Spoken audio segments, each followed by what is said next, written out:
à tous. Je vais commencer par une très rapide présentation de KNS. Ensuite, je vais vous parler d'Hospi Connect avec les infos qu'on a à aujourd'hui. Alors, c'est pas forcément ça risque de changer dans les quelques jours qui viennent, ou en tout cas, on aura des précisions. Mais en tout cas, les informations qu'on a à ce jour. Ça ne veut pas passer. Donc, KNS, en deux mots, on est une entreprise, pour ceux qui ne connaissent pas, une ESN spécialisée dans la gestion des identités et des accès. On fait que ça depuis 20 ans et aujourd'hui, on a 45 intégrateurs qui sont tous certifiés sur les différentes solutions qu'on propose. Parmi nos clients, il y a un peu de tout et surtout beaucoup de santé. Ça fait 20 ans qu'on travaille dans la santé, ça fait 20 ans qu'on installe des solutions de gestion des identités et des accès chez vous. Donc on connaît très bien votre fonctionnement et votre mode de travail. Euh, ce que je disais, dans la santé, aujourd'hui, on est à peu près 300 000 agents gérés et 162 références un peu partout en France et surtout de toutes les tailles, que ce soit des plus petites structures jusqu'aux gros GHT, que ce soit du privé, du public, il y a du CRLCC, il y a du CH, il y a des EPSM, il y a des structures spécialisées. Voilà, il y a un peu de tout et on connaît toutes les configurations qui existent dans la santé. Et surtout, KNS est au cœur de la feuille de route du numérique en santé. KNS a accompagné 5 des 15 lauréats de la phase alpha. Et on a été et on est contributeur du RIE, donc les référentiels d'identité électronique. On a été contributeur sur la V1 et on est aujourd'hui en discussion active avec la NS et la DNS pour définir le RIE V2. Il y a une première version du RIE V2 qui a été mise en concertation sur la fin d'année. Et là, aujourd'hui, on a des discussions avec la NS et la DNS pour peaufiner ce qui pourrait être flou ou ce qui pouvait manquer. Et KNS dialogue en permanence avec l'ANS et la DNS, mais aussi les grades, pour anticiper tout ce qui va arriver et pour faire en sorte que ce soit qu'on puisse le mettre en œuvre le plus facilement possible dans les établissements, tout en vous garantissant que vous ayez les financements qui vont avec. Voilà pour la présentation très rapide de KNS. Si vous avez plus de questions, n'hésitez pas à les poser ou on pourra en discuter un peu plus tard. Ah non, il me manquait un slide. KNS est titulaire de 2 accords cadres, un sur la CAIH, qui s'appelle Sécurisation des identités et des accès, SIA, avec un catalogue de 16 éditeurs, dont Systentia, qui est dédié au secteur de la santé, et sur lequel vous pouvez acheter les licences, les maintenances des éditeurs et tout ce qui est prestations, que ce soit d'AMOA, d'intégration, de support, etc. Et on est également titulaire du même marché sur la Canut, qui s'appelle pour les gestion des identités et des accès, qui fait exactement les mêmes choses, qui est plutôt dédié aux collectivités territoriales, mais qui n'est pas du tout fermé à la santé. On a de plus en plus de clients qui se dirigent plutôt vers ce vecteur plutôt que vers la CAIH, dans la santé en tout cas. Et donc voilà, KNS propose tout l'ensemble du projet est accessible par ces 2 accords cadres. Voilà pour la présentation très rapide et on va rentrer dans le vif du sujet en parlant d'Hospi Connect. Hospi Connect, c'est un dispositif national qui est dans Open 2 vague 2, dont l'objectif est de sécuriser les accès au SIH et notamment, principalement, au DMP. Mais Hospi Connect, c'est pas qu'un dispositif open, c'est tout un projet qui va avec et qui peut financer un socle technique qui va être beaucoup plus grand que les objectifs qui sont fixés. Mais je vais y revenir. Et pourquoi on parle d'HospiConnect maintenant? Parce que les inscriptions à HospiConnect sur la plateforme Convergence sont ouvertes aujourd'hui et vous avez jusqu'au 13 février pour vous inscrire. Et sachez que si vous loupez cette fenêtre du 20 janvier 13 février, il n'est plus possible de s'inscrire après. Et c'est donc la fenêtre unique que vous avez pour être financé sur 3 ans. L'Open 2 vague 2, c'est un programme sur 2026, 2027, 2028, avec des objectifs, j'y reviendrai un peu après, et sur des montants qui sont significatifs. C'est-à-dire qu'en tout, il y a 200 millions d'euros qui sont distribués aux établissements, que ce soit privés ou publics, euh, en fonction de votre effectif, incluant les libéraux. Mais enfin, ça monte vite. On a des établissements qui peuvent avoir plus de 500 000 euros par an pendant 3 ans, par exemple. Donc, voilà, ça fait du budget. Et c'est des briques IM, MFA et SSO qui sont habituellement pas subventionnés dans ce genre de programme. Là, c'est dédié à ça. Donc, c'est facile enfin, c'est plus sympa pour les avoir. 2026, c'est l'année la plus simple pour obtenir 100% des financements. Donc, comment ça marche concrètement? Vous allez, en fonction de votre effectif, avoir une enveloppe maximale. 13 février pour les sanitaires, pour tout le monde. Le 13 février, c'est la date limite pour tout le monde de l'ouverture de la plateforme Convergence. Donc, pour chaque année, vous allez avoir des objectifs. La première année, 2026, il y a un objectif, enfin il y a deux objectifs, là, c'est de produire une note de cadrage et de renseigner des indicateurs qui vont être demandés dans Convergence. C'est les seuls objectifs à atteindre pour 2026. Donc c'est des objectifs qui sont assez faciles à mettre en œuvre, c'est-à-dire que même si aujourd'hui vous n'avez même pas encore commencé votre projet, en travaillant ensemble d'ici juin, vous aurez votre note de cadrage. Nous, on a commencé à travailler avec l'ANS sur cette note de cadrage pour vous faciliter la vie et pour faire en sorte que vous puissiez avoir une note de cadrage qui soit validée par les ARS. Et si vous déposez cette note de cadrage au mois de juin, vous aurez 100% des financements. Donc, pour des établissements qui vont avoir 120 130 000 euros par an, la première année, ils sont sûrs de les prendre à partir du moment où ils ont produit leur note de cadrage. Et il n'y a aucun déploiement technique qui est exigé, c'est-à-dire que vraiment le seul objectif, le seul point qu'il faut atteindre, c'est vraiment cette note de cadrage. Donc, c'est facile en 2026. À partir de 2027 et pour 2028, les objectifs sont un peu plus précis et un peu plus techniques. Les objectifs 1, il y a 6 objectifs en tout. Les objectifs 1.1 et 1.2, c'est l'alimentation de la la mise en œuvre d'une solution d'IAM avec l'alimentation amont du RPPS pour pouvoir vérifier en permanence que les RPPS que vous avez déclarés pour vos agents sont bien ceux qui correspondent à l'annuaire du RPPS, et le provisioning du DPI pour avoir en temps réel les entrées, sorties et mouvements des agents dans le DPI. Alors il y a deux objectifs, un pour 2027, un pour 2028. Celui de 2027 est plus facile à atteindre que celui de 2028. C'est une question de quantité de comptes ou d'automatisation. Ça, c'est les objectifs à atteindre. Mais à partir du moment où vous avez atteint ces objectifs, tout le périmètre de l'IAM, d'une manière générale, est financé. Que ce soit les alimentations RPPS et les provisioning DPI, évidemment, mais aussi tout le reste. C'est-à-dire que si vous avez une alimentation amont RH, si vous avez une alimentation amont qui vient de Chronos, par exemple, si vous avez des provisioning, vous voulez provisionner votre AD, vous voulez provisionner pharma, vous voulez provisionner chimio, tout ça, ça va être pris en charge à partir du moment où les deux objectifs, alimentation RPPS et provisioning DPI, sont réalisés. Donc, tout ce qui est IAM peut être financé par l'atteinte de ces objectifs. Le troisième objectif, c'est la connexion avec du MFA au DPI. Encore une fois, c'est le seuil minimal à atteindre. C'est-à-dire qu'il faut que vous vous connectiez au DPI avec du MFA. Il faut que le MFA soit dans la chaîne d'authentification à un moment. Ça peut être soit vous vous connectez directement au DPI avec ProSanté Connect, avec votre ICPS par exemple, ou avec votre CPS, mais ça peut aussi être la mise en place de solutions de ISSO avec une authentification forte sur le poste, ou des solutions de fédération d'identité qui vont permettre de s'authentifier une fois pour pouvoir accéder à plusieurs solutions. Et encore une fois, tout ça, ça va être financé à partir du moment où vous avez du MFA sur le DPI. Mais ça ne vous empêche pas d'aller mettre du MFA sur les autres applications qui sont sensibles, sachant que dans le RIE V1, il y avait une définition d'application sensible qui était donnée. Elle disparaît dans le RIE V2 au profit d'applications traitant des données de santé au sens RGPD du terme. Donc le périmètre est un peu plus grand. Mais donc toutes ces solutions devront à terme, dans le RIE V2 pour 2028, être sécurisées par du MFA.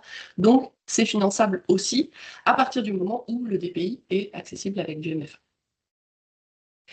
Les trois derniers objectifs, donc 1.4, 2.1 et 2.2, ça va être le fait que l'accès au DNP soit intégré au DPI via R simplifié, que vous ayez, donc ça c'est pour le 1.4, le 2.1 c'est que vous ayez recueilli le consentement des patients à la consultation du DNP pour un certain pourcentage qui augmente en 2027 et en 2028 de patients qui passent. Et ensuite, le 2.2, c'est que la consultation du DMP soit effective dans les établissements.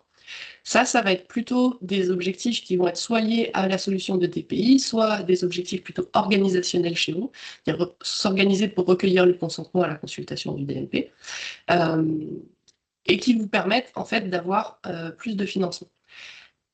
Là, je pense que j'ai oublié un slide. La première année, pour avoir 100% du financement, il faut juste la note de cadrage. 2027 et 2028, en fonction du nombre d'objectifs que vous avez atteints, vous avez un certain pourcentage du montant maximum. Ce n'est pas forcément dans l'ordre. C'est-à-dire que si vous avez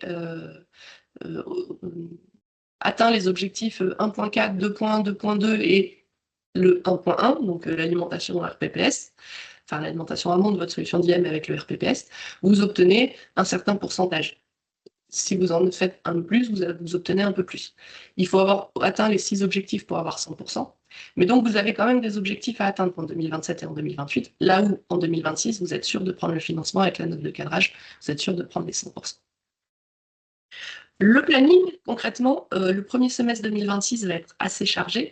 C'est-à-dire que, donc aujourd'hui, je vous disais, vous avez l'ouverture de la plateforme Convergence. J'ai remis l'adresse pour ceux qui ne l'auraient pas. Les inscriptions doivent être faites avant le 13 février. Et ensuite, entre le 13 février et le 26 juin, il faut que vous rédigiez votre note de cadrage et votre attestation d'engagement de dépenses. Qu'il faudra déposer sur la plateforme Convergence et qui vont être traités entre juin et septembre par les ARS qui vont pouvoir valider le cadrage et vous débloquer les fonds. Donc, ce qui est important à savoir, c'est que là s'ouvre une période de 3 semaines où il faut absolument vous inscrire. Si vous loupez cette fenêtre, c'est fichu pour les 3 ans. Et ensuite, entre février et juin, il faut que vous rédigiez votre note de cadrage. C'est-à-dire, pour ceux qui ont déjà quelque chose, ça va être grosso modo d'expliquer ce que vous avez et comment vous comptez atteindre les objectifs s'ils ne sont pas encore atteints. Et pour ceux qui n'ont rien, il faut commencer un peu en amont, de pouvoir en fait faire un état des lieux de ce que vous avez et pouvoir avoir expliqué comment vous allez atteindre les objectifs qui sont fixés pour 2027 et 2028. Et comment KNS peut vous accompagner? On peut très rapidement vous dire les montants qui sont mobilisables. On a récupéré les informations de l'ANS établissement par établissement, donc avec votre numéro FINES, je peux vous dire à combien vous avez le droit par an. Donc ça, on peut vous accompagner là-dessus. On peut évidemment vous accompagner sur la note de cadrage. On est en train de discuter avec l'ANS pour savoir exactement ce qu'il y aura dans cette note de cadrage pour pouvoir le préparer, nous, en amont, et vous permettre de remplir très rapidement cette note de cadrage, surtout si vous savez déjà ce que vous avez ou ce que vous voulez faire. Donc, on peut vous accompagner d'ici juin sur la note de cadrage. Et puis, et des audits, si vous n'avez rien, des audits pour voir où vous en êtes et où vous allez. Ensuite, on vous accompagne sur la mise en œuvre de tout ce qui est solution de gestion des identités, gestion des accès, le MFA, etc. Ce qui vous permet de sécuriser votre calendrier, de sécuriser vos engagements et donc d'être sûr d'avoir l'argent. Voilà pour moi sur la présentation d'Ospi Connect. Si vous avez des questions, je pense que vous pouvez les poser dans le chat ou sinon on fera une session de questions-réponses à la fin. Et donc, je vais laisser la main à Bernard qui va vous expliquer comment Systentia peut vous aider à répondre à ces objectifs, et notamment les 3 premiers. Merci beaucoup, Sarah. Est-ce que vous voyez bien mon écran? Pas encore. Hop. Là, c'est bon. C'est bon? Vous voyez la bonne version, Valérie, c'est bon? Oui, c'est bon. D'accord. Très bien, bonjour à tous. Donc, merci Sarah. Effectivement, donc, de notre côté, nous sommes éditeurs, donc nous apportons des solutions pour répondre à ces enjeux Ospi Connect et par rapport aux objectifs qu'a présenté Sarah. Effectivement, sur toute la partie 2.2.2, consentement pour l'accès au DPI et l'accès depuis le DPI au DMP, on est un peu moins concerné en tant qu'éditeur de gestion des identités et des accès. Mais du coup, je vais me concentrer sur toute la partie des objectifs de 1.1 à 1.4 et je vais les reprendre un par un. Donc, Tout d'abord, pour maîtriser cette chaîne de gestion des identités et des accès au SIH et permettre la consultation des DMP, notre offre, elle est globale. Elle est au travers d'une plateforme qui s'appelle Cyber Elements, qui est disponible en SaaS de manière un peu convergente, et également par des modules qu'on déploie on-prem. Donc, Cyber Elements Identity pour toute la partie IGA ou IAG, il y a les deux termes qui sont utilisés sur le marché. Donc, c'est vraiment le référentiel d'identité, toute la gestion des identités, des habilitations, avec toutes les règles et les politiques d'accès. C'est toute la partie provisioning amont et aval avec le provisioning des utilisateurs des comptes des droits. Et c'est tout ce qui est aussi workflow de demande d'accès, workflow d'onboarding, d'offboarding, également tout ce qui est certification, campagne de certification des droits et la séparation des pouvoirs avec la segregation of duty. Cyber Elements Access, c'est le produit d'authentification primaire sur le poste et de SSO par injection. Donc, c'est de l'injection de crédentials, à la fois pour les applications Windows et pour les applications web. On a fait beaucoup évoluer aussi cette partie-là. Je n'ai pas dit, mais sur Identity, vraiment, le produit a énormément évolué avec une toute nouvelle ergonomie d'interface complètement refaite et un ensemble d'API qui reflète en fait tout ce qu'on peut faire via l'interface. Access également peut évoluer avec le support évidemment du CPS, de la CPS, V3, V4. Et donc, c'est de l'authentification primaire et du SSO par injection pour les applications Windows et web. On fait également évoluer notre offre avec ce qu'on appelle Cyber Elements ID, qui permet de faire de la fédération. Donc, Cyber Elements Identity intègre un module de fédération pour faire de la fédération SAML et OIDC, qui va être clé, en fait, par rapport à ProSanté Connect et aussi les exigences, on va y revenir, d'avoir un IDP interne, un fournisseur d'identité interne, potentiellement raccordé à ProSanté Connect. Et Cyber Elements ID, c'est un IDP, un fournisseur d'identité en SaaS dans Cyber Elements. Et Cyber Elements ID a été raccordé à ProSanté Connect et donc est une des solutions effitières éligibles à la délégation de ProSanté Connect. J'y reviendrai. Et enfin, nous, on intègre également toute la problématique des accès distants dans une optique zéro trust. Et donc, ça, c'est le produit Cyber Elements Gate, qui est un produit de ce qu'on appelle Zero Trust Network Access, donc un accès distant réseau zéro trust, plutôt en remplacement des VPN, qui permet également l'accès distant sécurisé aux DPI, qu'ils soient on-prem ou en SaaS, et qui remplit également ses obligations d'authentification renforcée, de multifacteurs et de SSO sur ces applications. Voilà, donc ça c'est l'offre globale en SaaS cyberelements.io ou par module déployé on-premise. Si on regarde ce que le Ségur propose comme état de l'art pour un établissement de santé, à l'état de l'art, il recommande de déployer une solution d'IAM et de SSO en précisant un certain nombre de cas d'usage. Par rapport à ce schéma que vous devez sans doute connaître, qui vient du Ségur, nous allons nous focaliser plus particulièrement sur le 1, le 2, le 5. Donc tout ce qui est le 1, c'est gestion des identités et des accès, avec toute la synchronisation avec le référentiel RPPS, la gestion des habilitations, l'enrôlement des dispositifs d'authentification, donc l'enrôlement des cartes, par exemple, et tout ce qui est authentification unique au sein du SIH. Le 2, c'est l'authentification multifacteur, donc avec les recommandations plutôt d'utiliser du coup la carte CPS V4 maintenant ou l'authentification ICPS en ProSanté Connect. Et le 5, c'est habilitation d'établissement santé avec sa solution d'IAM comme fournisseur d'identité de ProSanté Connect Ça, c'est la possibilité, et j'y reviendrai à la fin, que votre fournisseur d'identité interne, votre IDP interne, soit raccordé à ProSanté Connect, soit comme de confiance comme ProSanté Connect, parce que raccordé à ProSanté Connect, et du coup, c'est une délégation de ProSanté Connect vers votre IDP interne. Alors, le premier, le 1.1 dont a parlé Sarah, c'est la gestion des identités avec l'identifiant RPPS des utilisateurs reconnus du DPI. Donc là, c'est la solution au cœur de ce cas d'usage, c'est la solution Identity, qui a à la fois un serveur d'application Identity central qui gère l'ensemble des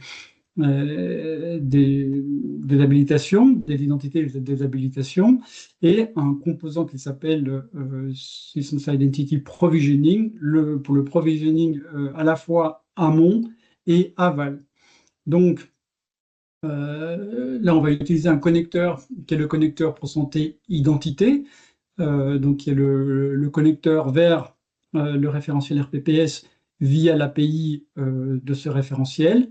Un connecteur amont donc, qui alimente Identity, et ensuite un connecteur aval qui va alimenter le DPI ou l'AD ou toute autre application voilà, qu'il faut provisionner en aval.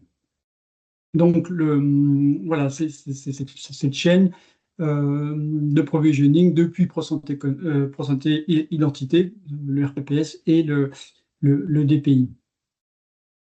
Alors, pour illustrer un peu, j'ai mis des copies d'écran qui sont la nouvelle ergonomie en fait du produit Identity. Là, on illustre par exemple le job de mise à jour de Identity à partir de ProSanté Identité. Et par exemple, le déclenchement de ce job-là, on peut déclencher les jobs évidemment de manière automatique, mais là, on l'illustre de manière manuelle. Et donc, c'est le provisioning d'Identity en tenant compte de ce connecteur RPPS en amont. J'ai mis un lien aussi vers une vidéo qui vous permet qui illustre en fait la manière, quand on adopte Systems Identity, Cyber Elements Identity, de récupérer facilement les droits applicatifs existants et de reprendre en fait tout un existant pour l'intégrer rapidement dans Cyber Elements Identity.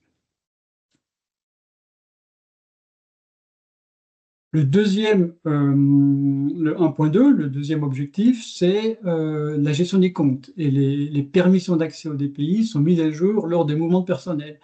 Donc, c'est toute la gestion de l'arrivée, du départ, des mouvements internes des différents personnels de santé. Et là, c'est le même principe. On va mettre à jour les droits dans l'AD, le DPI, etc., de la même manière, mais sans doute aussi en passant par le SIRH.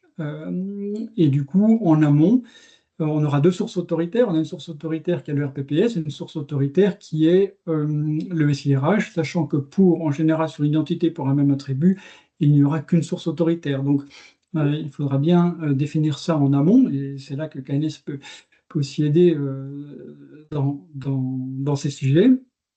Donc, on va dire le principe est le même. Et là, on illustre ici l'écran qui montre en fait l'ensemble des habilitations théoriques, des rôles et des habilitations théoriques, en montrant par exemple une paire de biseaux quand quelqu'un passe d'un rôle à un autre.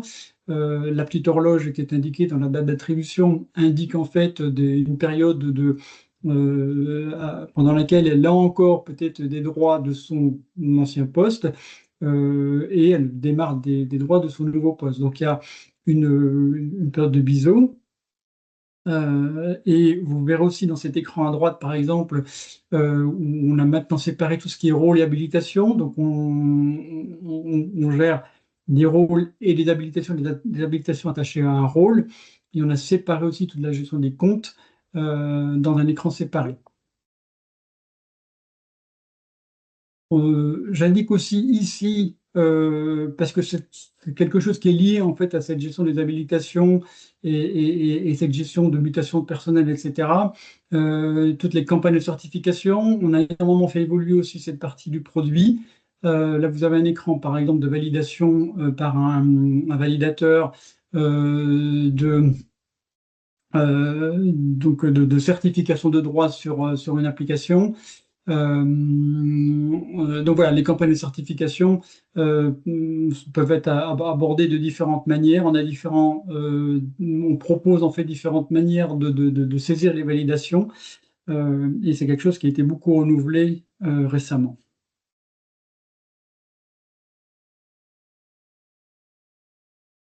Le 1.3, c'est l'utilisation d'un MIE, donc un moyen d'identification électronique, double facteur, multifacteur, pour l'accès au DPI pour une conformité RIE. Alors, on distingue ici deux cas. À gauche, le cas d'un accès depuis le réseau d'établissement santé. À droite, un accès depuis Internet, donc en dehors du réseau de l'établissement de santé.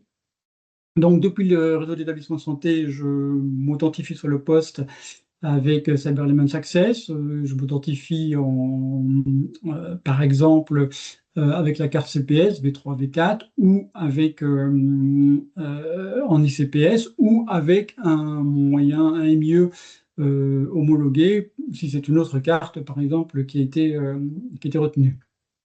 Ensuite, sur le réseau de l'hôpital, je peux réaliser du SSO sur les applications de deux manières. Soit je le réalise par injection, et là c'est encore Access qui est mis en œuvre avec de l'injection dans des applications Windows ou dans des applications web.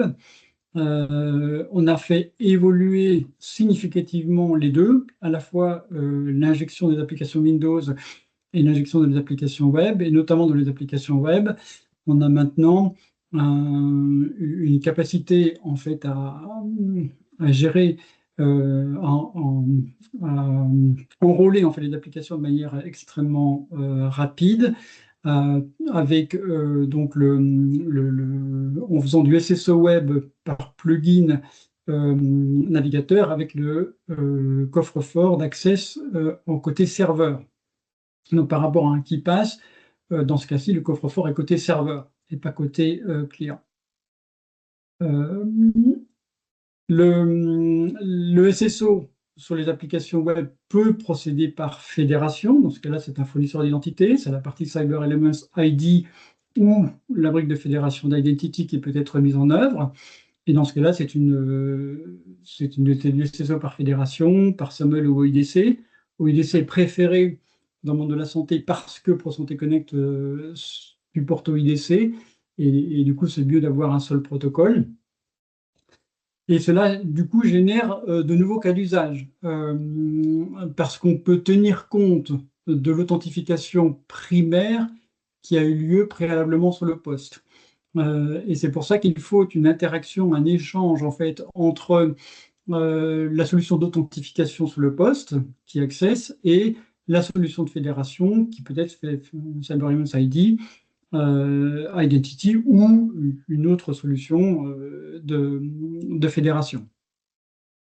Et donc dans ce cas-là, quand on accède au DPI par exemple, le DPI est fédéré par exemple sur la fédération. À ce moment-là, la fédération doit savoir comment l'utilisateur s'est authentifié préalablement sur le poste.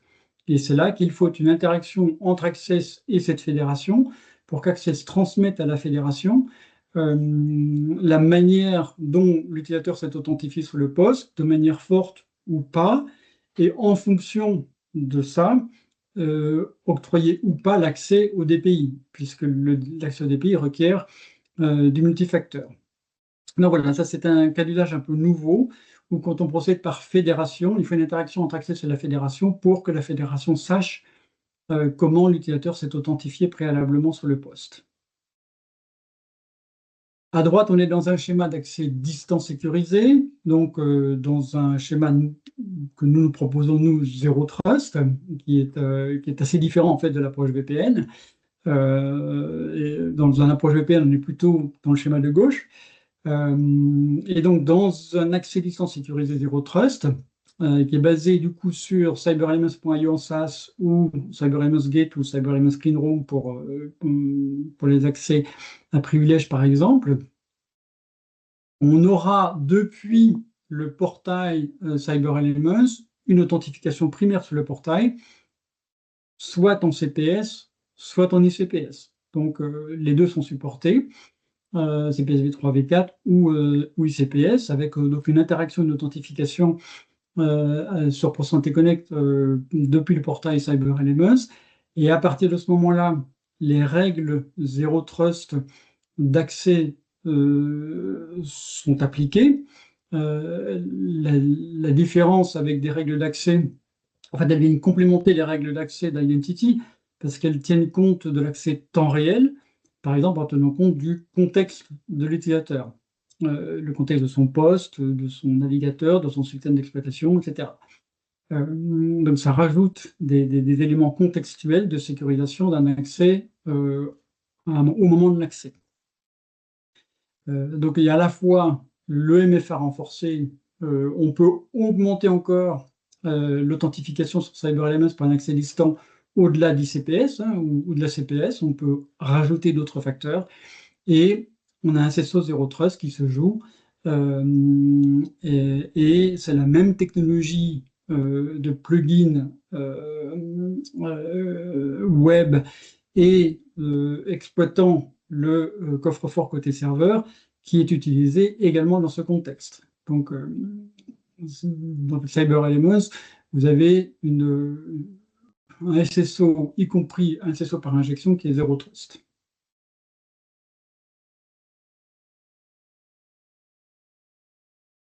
Donc, pour l'illustrer, mais c'est assez évident, vous avez des vidéos que l'on indique là-dessus. On a toute une chaîne YouTube qui s'appelle La Minute Cyber, sur laquelle vous retrouvez pas mal de vidéos avec les cas d'usage ou les innovations que l'on propose. Donc, vous avez soit l'authentification par carte CPS V3, V4, contact sans contact, sachant qu'avec la CPS V4, les deux puces sont séparées, donc il y a des évolutions, et l'authentification ICPS primaire, donc sur le poste. Le quatrième, le 1.4, c'est l'accès possible des utilisateurs du DPI au DMP en mode intégré. Donc, où est-ce que nous, on joue dans ce cas d'usage? On joue plutôt dans le cas numéro 5 du Ségur que j'ai présenté tout à l'heure. C'est-à-dire, sur ce schéma, pour que ce soit clair, à droite, vous avez le DPI ou les services numériques sensibles ou les applications de santé qui sont soit on-prem dans l'établissement, dans le site de l'établissement, soit en SaaS. Vous avez le DMP qui est forcément SaaS.